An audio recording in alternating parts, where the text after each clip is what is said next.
La QVT, justement, on en parle depuis longtemps puisque ça date de 1972 où, pour la première fois, on a associé le travail à la qualité de la vie. Et c'est vrai que depuis, on s'interroge beaucoup.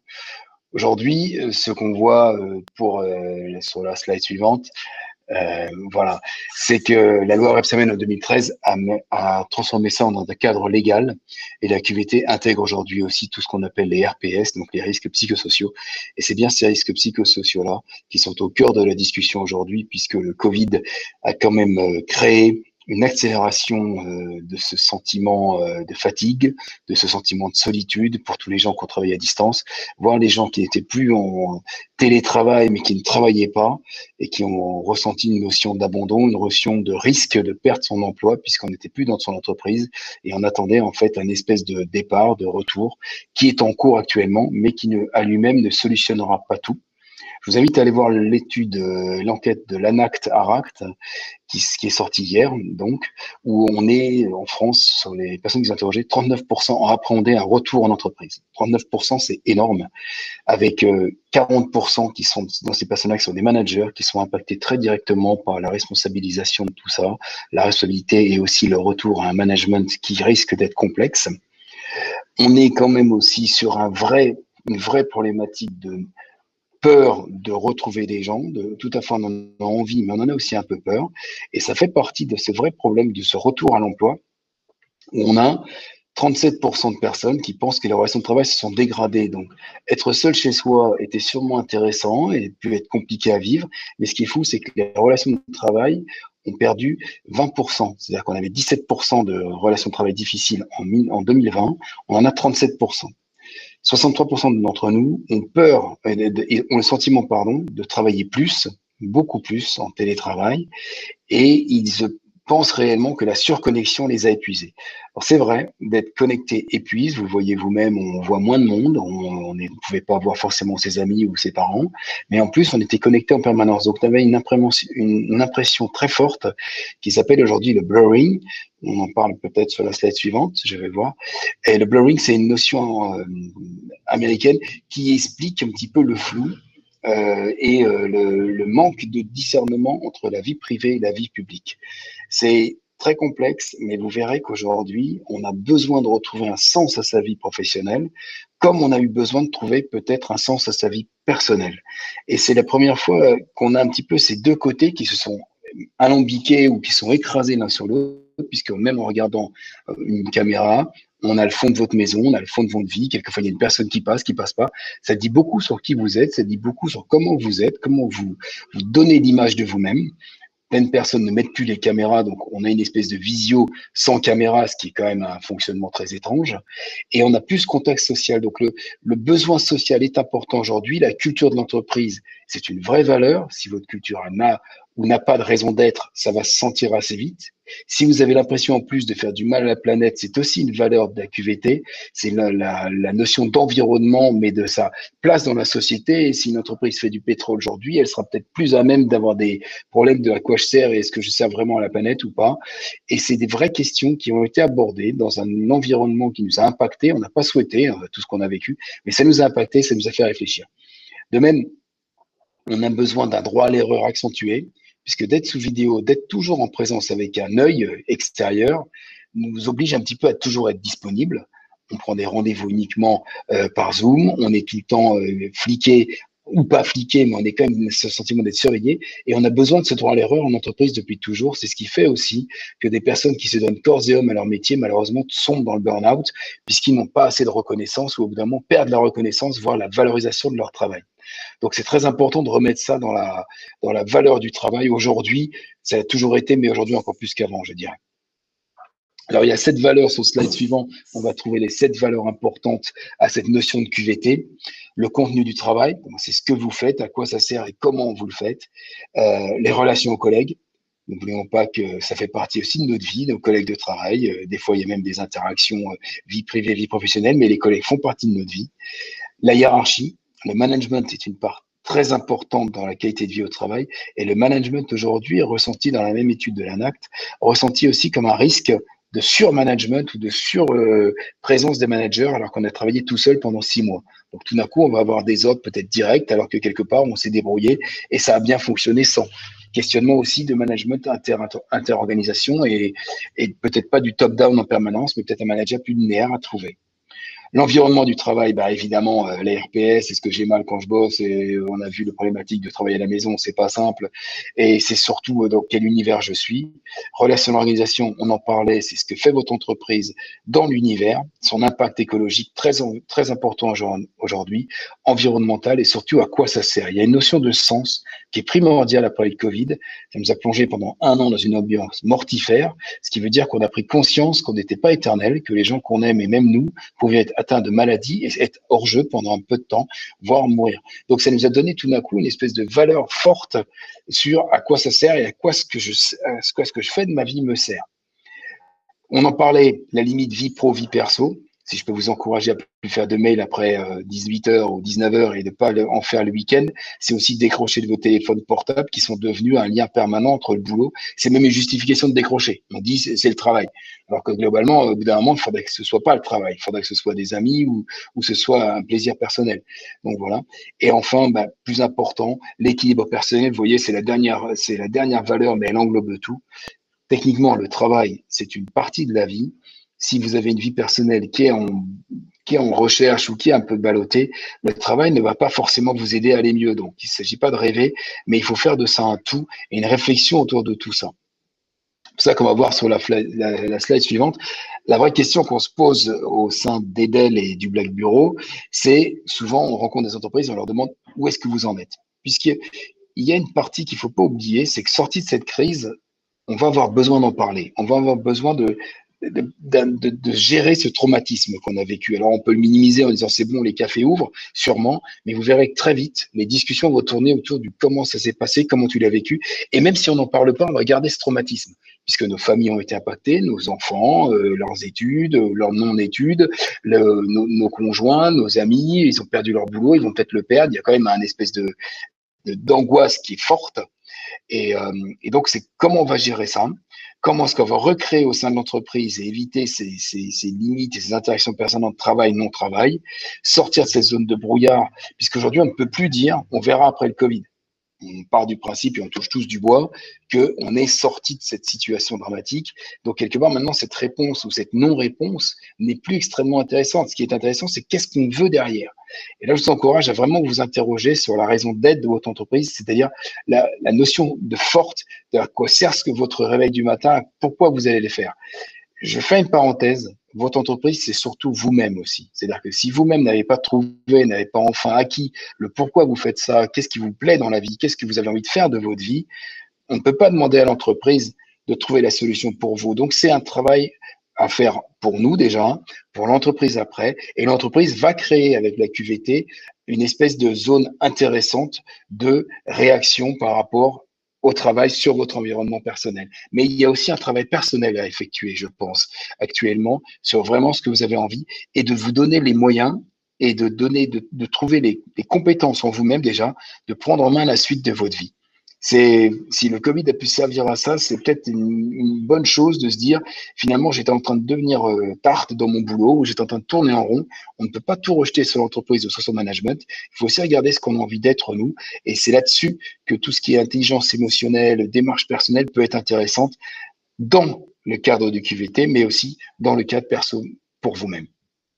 Voilà. Donc, nous, chez Edel, on a une offre qui s'appelle le Welcome Back. Je pourrais vous en parler. Ça rejoint un petit peu les différentes questions. Voilà. Merci de me montrer ça. Pourquoi? Parce que Welcome Back devant la machine à café, ça va être, est-ce que la machine à café va devenir le lit du psy? Puisque c'est là-dessus qu'on va s'épancher sur tout ce qu'on a mal vécu, tout ce qui a été insupportable. Et tout finalement, tout ce qui nous a manqué va devenir extrêmement présent, puisque même vos collègues, c'est pas forcément vos meilleurs amis et ils ne vont pas le devenir du jour au lendemain parce que vous les avez pas vus. Donc, tout ça est à intégrer aussi dans cette qualité de retour au travail. Et pour terminer, je dirais que la qualité de vie totale, pour nous, chez Edel, on a la qualité de vie du travail, c'est bien, mais la qualité de vie totale, c'est encore mieux. Donc, vous et votre vie privée, vous êtes dans votre entreprise, vous et la congruence. La congruence, c'est quand vos actions reflètent ce que vous pensez, ce que vous aimez. essayez de penser à ça, allez voir la congruence, c'est un mot magnifique, mais surtout, quand on dit qu'une situation est incongrue, vous voyez bien que ça ne va pas, et donc, quand on est dans la congruence, on est sur ses deux pieds en permanence. Donc voilà, voilà un petit peu ce que je voulais vous dire en préambule de cette intervention. Et j'attends vos questions. Merci beaucoup. Ce qu'on retrouve de manière générale, c'est la mise en place de formats courts et d'événements de temps fort qu'on va retrouver un peu partout dans l'année. Pas forcément un événement fort, mais plusieurs événements. Donc, plusieurs petits formats de 2 heures. Ça peut être pendant la pause café, ça peut être entre midi et 2, ça peut être au petit déjeuner. On peut voir aussi des éléments surprenants, ne pas prévenir les collaborateurs de ce qui va se passer. L'événementiel, c'est aussi ça, c'est créer une émotion, symboliser les actions de l'entreprise. Et donc, du coup, on a plusieurs petits produits qu'on a mis en place et c'est des packages qu'on a appelés Happy Time.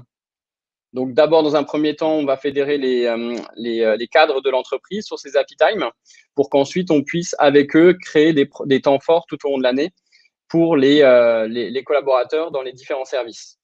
Donc, les Happy Time, quelque chose qui est très facile à mettre en place dans les entreprises, format court, je répète, et quelque chose qui va pouvoir marquer les esprits et montrer l'envie de la direction comme le disait Jérôme, de décloisonner, de considérer autrement qu'un salaire, mais considérer le collaborateur et de le mettre tout de suite dans des bonnes conditions pour ses missions, son travail du quotidien.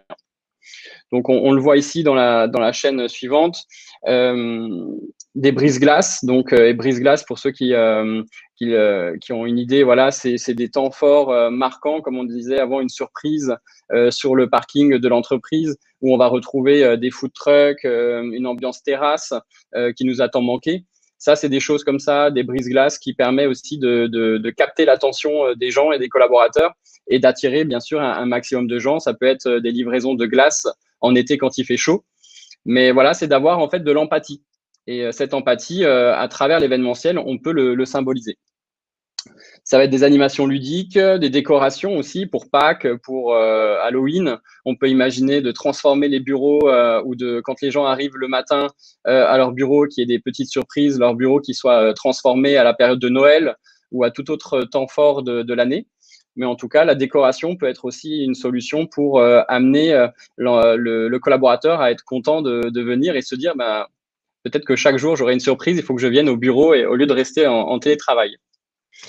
Le traiteur, c'est quelque chose qui est important, mais quand je parlais avant de terrasse, on sait très bien qu'autour d'un verre ou d'un petit repas, on a tendance aussi à tous se rappeler de bons souvenirs, des anecdotes et de discuter de points communs.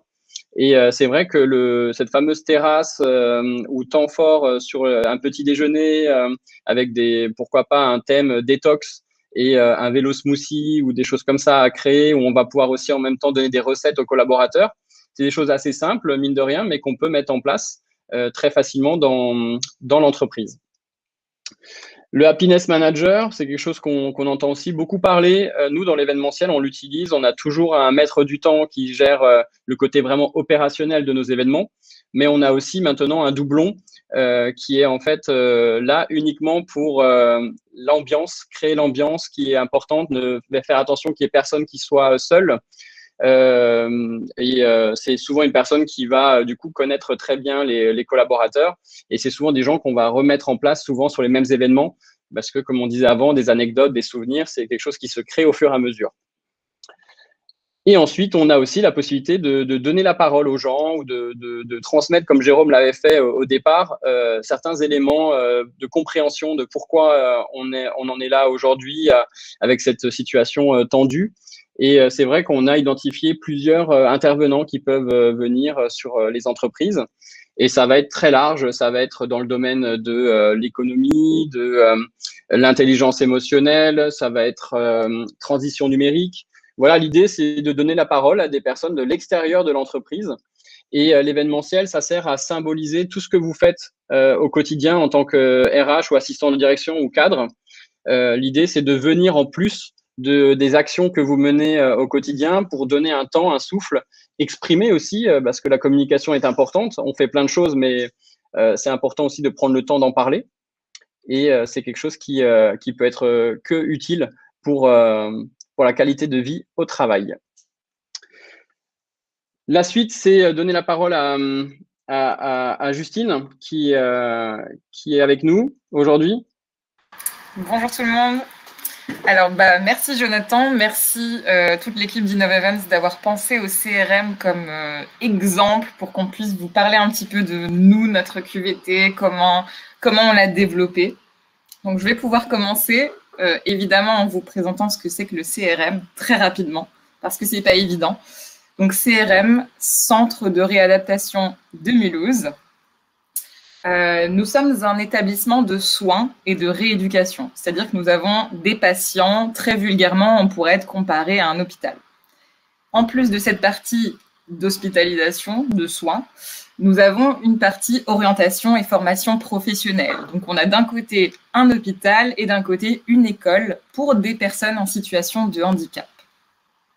Donc, ça fait déjà une grande maison, avec des profils bien différents. Pour cette partie d'ailleurs, formation professionnelle, nous sommes le plus grand établissement de rééducation professionnelle de France.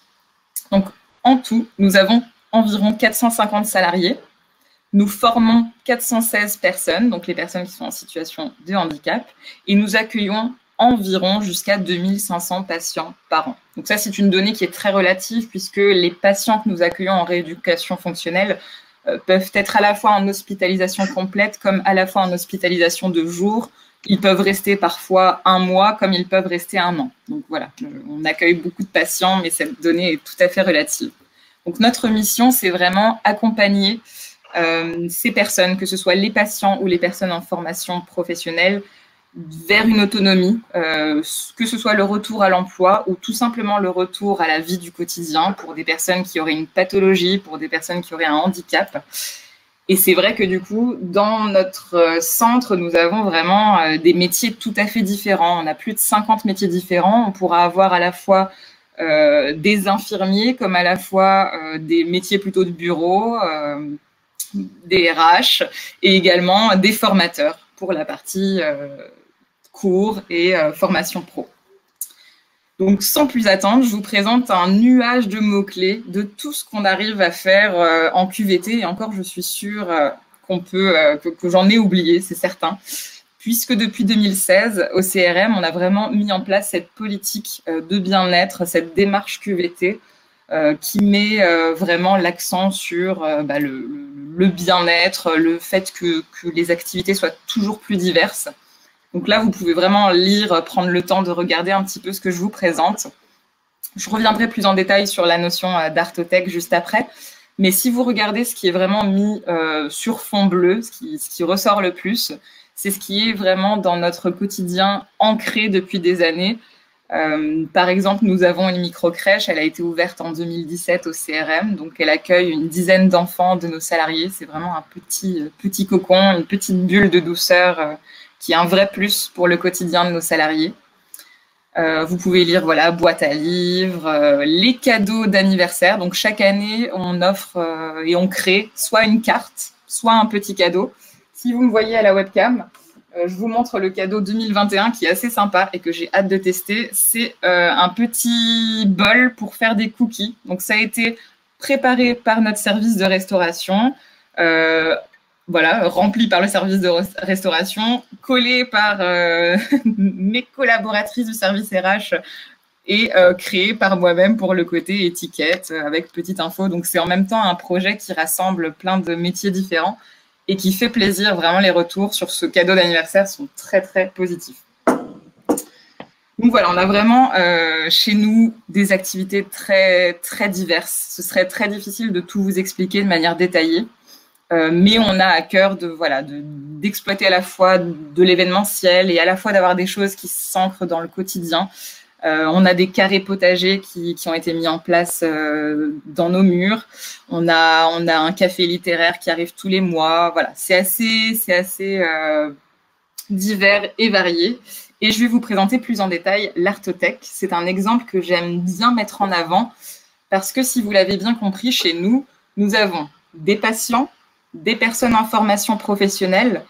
Comme dans tous les hôpitaux, on aura également des visiteurs et on a aussi les salariés. Donc, ça fait du monde dans ce centre. On a beaucoup de profils qui se croisent et l'Artothèque, c'est quelque chose dont j'aime bien parler parce que ça mélange un peu tous ces gens. C'est-à-dire qu'on a des patients ou des personnes en formation professionnelle qui vont, soit via de l'art-thérapie, faire une œuvre, toucher un peu à la peinture, faire une super création. Ça peut se faire aussi en cours artistique dans la formation professionnelle. Ces personnes créent des œuvres qui sont ensuite mises sous cadre et ces cadres sont mis à disposition des salariés. Donc, on a un site web qui s'appelle le site de l'Artothèque. On choisit notre œuvre et on peut la mettre dans notre bureau. Donc, si vous regardez la deuxième photo en partant de la gauche, c'est mon bureau dans lequel je suis très heureuse d'avoir une super œuvre colorée. Ça casse un peu le cliché de l'hôpital blanc, pas vivant, pas chaleureux.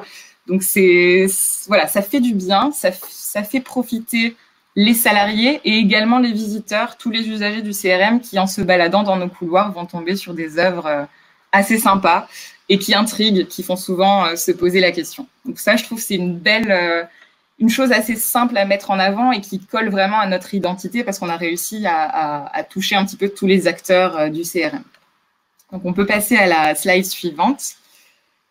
Et je vous fais un petit bilan de tout ça parce qu'il aurait été très difficile de vous présenter en détail toutes nos activités, mais si vous voulez qu'on prenne contact et qu'on en parle dans un second temps, ce sera avec grand plaisir. En tout cas, comme je le disais, on a à cœur au CRM et quand je dis on, c'est surtout le service RH qui, chaque année, revoit la programmation des activités QVT. Évidemment, l'idéal, c'est de sonder les salariés, de faire des audits pour savoir ce qui plaît, quelles seraient les idées nouvelles. Donc, nous, on retravaille ça chaque année.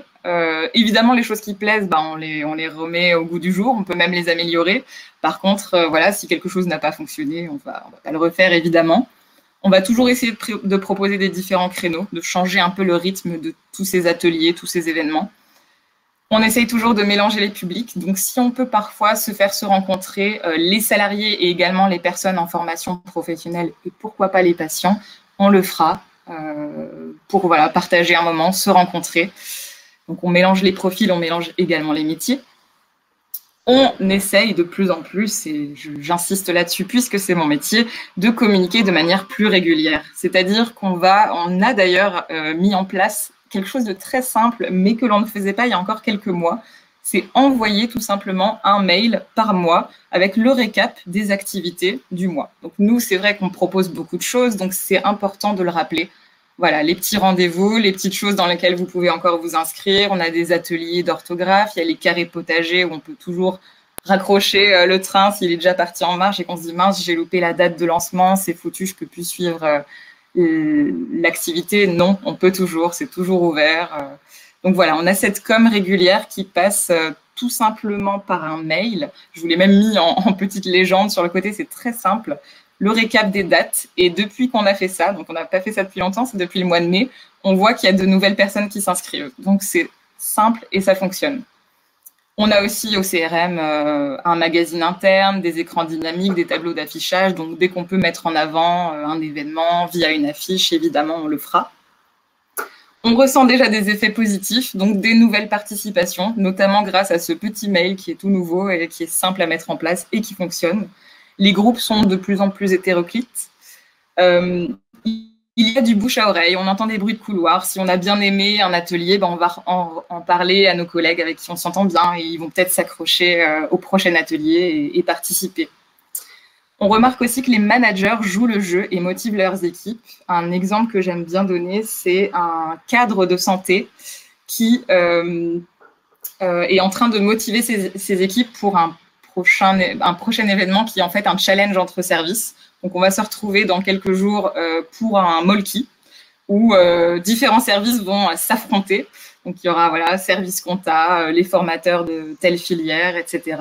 On se retrouve autour d'un molki et ça nous fait vraiment plaisir d'entendre qu'un cadre de santé va tout faire pour que son équipe soignante puisse se libérer sur le créneau de la pause déjeuner pour pouvoir nous rejoindre et passer ne serait-ce que même une demi-heure avec nous, même un quart d'heure s'il le faut, mais au moins ils sont là, ils sont avec nous et ça fait du bien. On sent que voilà, que c'est une culture qui commence à se développer et ça se ressent en interne.